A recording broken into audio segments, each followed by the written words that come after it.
Les Nations Unies ont institué depuis 2003 la date du 23 juin, Journée mondiale de la fonction publique. Dans le viseur, le fonctionnaire autrement, sinon vertueux. Vertueux, le rêve peut-il devenir une réalité? C'est la question que se pose Issa Badini. Vous l'aurez compris, c'est l'heure de la chronique Business 24.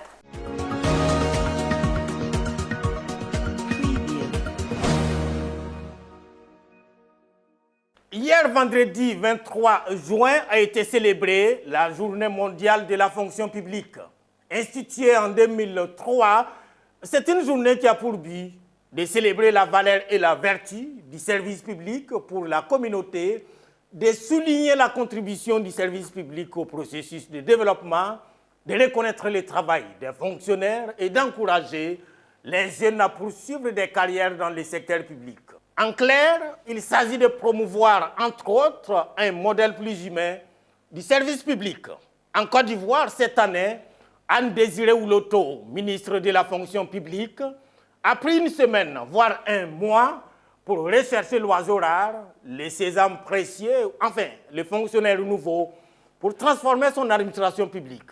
Pour ce faire, elle a employé de gros moyens, des conférences, des ateliers, des précieux cadeaux, dont voitures et villas, mieux pour amadouer ses agents. La dame de fer, celle qu'on appelait il y a peu Mama Bulldozer, s'est même ramollie tout en déployant des sourires transversaux et des conseils de grand-mère.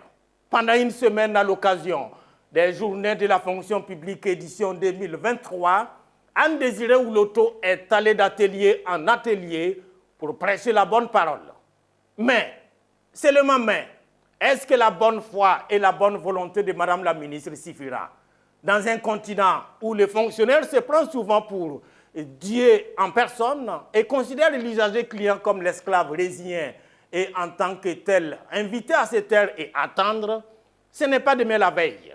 Pire, ce sont des fonctionnaires et agents high-tech, spécialistes du camouflage et indétectables au radar, des caméléons somme tout, capables de virer au rouge vif face à un inconnu, au blanc-seing à côté du grand patron, au blé doux face au sexe opposé ou au bon portefeuille. Du pain sur la planche de la présidente du conseil régional, du cavalier, c'est peu de le dire, car face aux rêves parfois absurdes d'un agent de catégorie A qui rêve de rouler une Bugatti et passer ses vacances sur la Côte d'Azur, sans toutefois changer de catégorie ni de poste, il faut être prophète pour enlever Satan dans sa tête.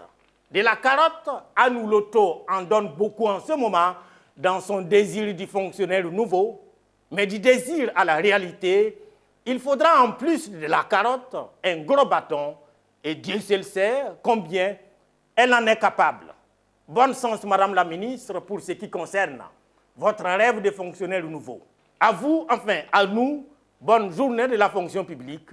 Vive la transformation du service public pour que vive la satisfaction légitime de l'usager client, mais également la lutte contre la corruption, cancer du développement. À bientôt.